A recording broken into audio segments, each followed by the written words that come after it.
ভার্সিটিতে দূর-দূরান্ত থেকে অনেক জেলার ভাই বোন উচ্চশিক্ষার জন্য পড়াশোনা করতে আসেন। এসে তারা হারাম রিলেশনে জড়ান এবং বাবা মার অনুপস্থিতির সুযোগ নিয়ে বেশিরভাগ ক্ষেত্রেই তারা জেনায় লিপ্ত হয়। ভার্সিটিগুলোর ক্ষেত্রে এসব ভয়াবহ রূপ ধারণ করেছে। এইভাবে বাবা মার বিশ্বাসের সাথে তারা যে প্রতারণা করছে, এ নিয়ে আপনি তাদেরকে কি নসিহত করবেন? এসব থেকে প্রতারিত না হয়ে নিজেকে কিভাবে হেফাজত রাখতে হবে? আলেম সমাজের কি বিশেষ করে ভার্সিটি পড়ুয়া শিক্ষার্থীদের এই ভয়াবহ বর্তমান দিক নিয়ে অভিভাবকদের সচেতন ও যুব সমাজের ভয়াবহ পরিণাম নিয়ে আরো জোরালোভাবে সোচ্চার হওয়া উচিত না? হ্যাঁ, জোরালোভাবে সোচ্চার তো আছি, এই কথাই তো বলছি। দেখুন, প্রশ্নকর্তা চমৎকার একটা পয়েন্ট তুলে এনেছেন। তিনি বলেছেন বাবা মা পাঠিয়েছেন পড়ালেখা করবার জন্য, বাবা মার কাছ থেকে টাকা পয়সা নিচ্ছেন পড়ালেখার খরচ বহন করবার জন্য, অথচ আপনি সেটা নিয়ে চাইনিজে কোনো চিপা গলিতে আপনি সেখানে ফুচকা খাচ্ছেন, চটপটি খাচ্ছেন আপনার হারাম সঙ্গীকে সাথে নিয়ে। তো বাবা মা যদি জানতেন তাহলে তো আপনাকে এটার জন্য টাকা দিতেন না, তাহলে এটা তো বাবা মার সাথে প্রতারণা হলো। এখন ব্যাপারটা হলো এরকম যে বাংলা একটা কথা আছে, মাছা নাই তার বুধবার, যার মাছাই নেই তার বুধবার আর বৃহস্পতিবার কি? যার মধ্যে আল্লাহর ভয় নাই, নীতি নৈতিকতা বলতে কোনো কিছু যার মধ্যে নাই, তার কাছে আবার বাবা মার কাছে প্রতারণা করা, বাবা মার সাথে প্রতারণা করা, এটা তার কাছে কোনো ইস্যুই না। কিন্তু একজন বিবেকবান মানুষ চিন্তা করবেন, কেউ আমাকে 10টা টাকা দিয়েছেন কোনো কাজের জন্য, আমি সেটাকে যদি অন্য কাজে ব্যয় করি তাহলে এটা আমার জন্য অনৈতিক, এটা অন্যায়। এই অন্যায় বোঝার জন্য আপনার মুসলমান হওয়ার প্রয়োজন নেই, কমন সেন্স থাকে যথেষ্ট। কমন সেন্স থাকলে আপনি বুঝতে পারবেন। এখানে এর চেয়ে সূক্ষ্ম একটা প্রতারণা আছে, আমি সেটা একটু বলতে চাই। সেটা হলো পৃথিবীর সব সমাজে একই সাথে একাধিক সঙ্গিনী, একজন সঙ্গিনী অফিসিয়ালি তার সাথে সম্পর্ক আছে বা একজন সঙ্গীর সাথে সম্পর্ক আছে, এট দ্য সেম টাইম আরেকজন সঙ্গী বা সঙ্গিনীর সাথে আপনি যোগাযোগ রাখছেন তলে তলে। পৃথিবীর সব সমাজে এই কাজটা কি গর্হিত না গ্রহণযোগ্য? কোন সন্দেহ আছে? ইসলাম তো বটেই, মুসলমানরা ছাড়াও পৃথিবীর কোন সমাজে এটা অ্যাকসেপ্টেবল না যে তুমি একজনের সাথে সম্পর্কে আছো, এর মধ্যে তুমি মেসেঞ্জারে আরেকজনের সাথে চ্যাটিং করছো, এর মধ্যে তুমি আরেকজনের হাই দিচ্ছ, আলাপ জড়াই দিচ্ছ, তার সাথে তুমি হারাম সম্পর্কে জড়িয়েছো বা আরেকটা সম্পর্ক তুমি গড়ে তুলেছো। কেউ এটাকে ভালোভাবে দেখে না। আমার প্রশ্ন আপনাদের কাছে, সমস্যাটা কোথায়? কেন এটা খারাপ হতে যাবে?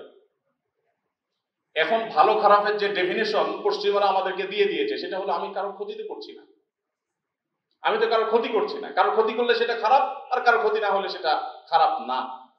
মুসলমানের কাছে ভালো খারাপের এই ডেফিনিশন না।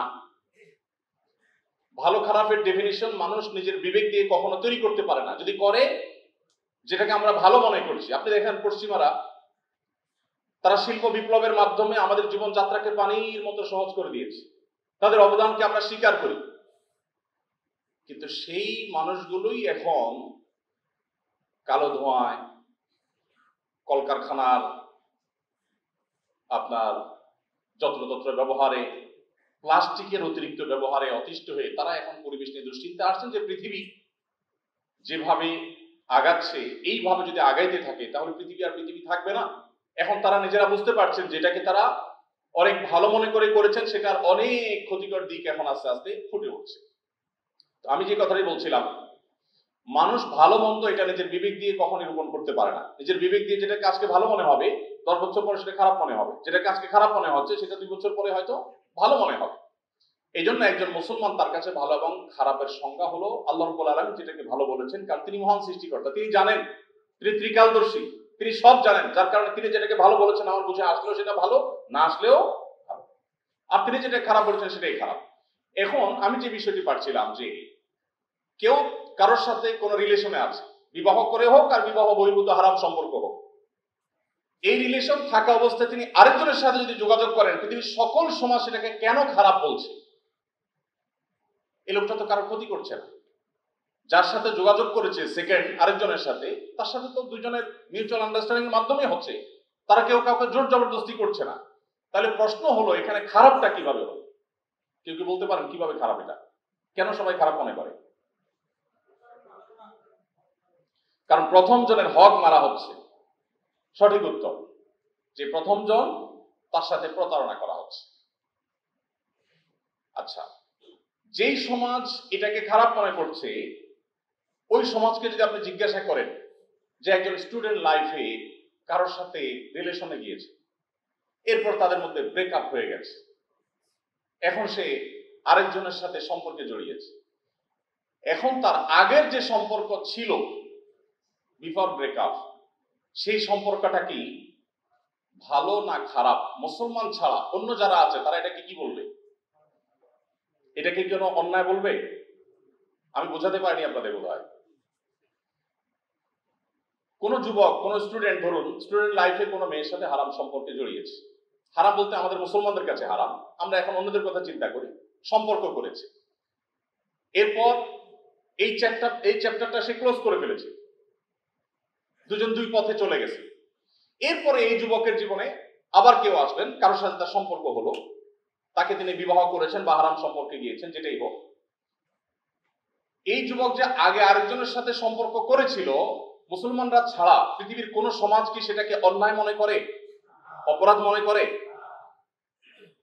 আমার প্রশ্ন হলো, কিভাবে সেটা অপরাধ না?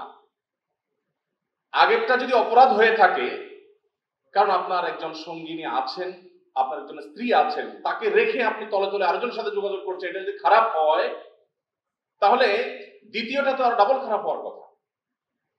পৃথিবীর মানুষ মানুষের প্রাইভেসি, মানুষের অধিকার রক্ষা করার জন্য যা ভাবে, ইসলাম তার চাইতে এক কাঠি সরস, এক কাঠি এগিয়ে ভাবে। কিভাবে? আপনি দেখুন, এই জায়গাটার কথা আপনি চিন্তা করেন। আপনি কারোর সাথে হারাম সম্পর্কে জড়াবেন, ইসলাম বলে নিষেধ। কেন? কারণ তোমার জীবনে বৈধ যে সঙ্গিনী আসছেন বা সঙ্গী আসছেন, তার জন্য তোমার সমস্ত ভালোবাসাকে জমিয়ে রাখা উচিত। তুমি যদি এখন অবৈধ কোনো সঙ্গী সঙ্গিনীর সাথে তোমার ভালোবাসাকে আদান প্রদান করো, তাহলে তোমার জীবনে অনাগত যে জীবন সঙ্গী বা সঙ্গিনী আছেন, যাকে আল্লাহ তাআলা তোমার জন্য বরাদ্দে রেখেছেন, তাকদীরে লিখে রেখেছেন, যিনি তোমার জীবনে আসবেন হয়তোবা, তার সাথে প্রতারণা হবে, তার অধিকার নষ্ট করা হবে। এটা আগে থেকেই আপনাকে অ্যালার্ট থাকতে বলেছে, সতর্ক থাকতে বলেছে। অতএব ইসলাম যেখানে অন্যদের অধিকারের ব্যাপারে ভাবে, অন্যরা সেটা কল্পনা করে না। পৃথিবীর সকল সমাজ আপনাকে বলবে কোন নারীকে হ্যারেস করা অপরাধ, শারীরিকভাবে কোনো নারীকে যদি কেউ উত্ত্যক্ত করে, মানসিকভাবে উত্ত্যক্ত করে, এটাকে অপরাধ। সব সমাজ বলবে। ইসলাম তার চাইতে আরো এক কাঠি এগিয়ে ভাবে। কিভাবে? আপনি মনে মনে যদি কোনো নারীর সৌন্দর্য দেখে মনে মনে যদি তাকে নিয়ে খারাপ চিন্তা করেন, নোংরা চিন্তা করেন, মনের জগতে যদি আপনি রেপ করেন, ইসলাম বলে আপনি হারাম করছেন, আপনি অপরাধ করছেন, এর বিচার আল্লাহ তাআলা আপনাকে করবেন। পৃথিবীর কোন সমাজ এটাকে অপরাধ হিসাবে দেখে না।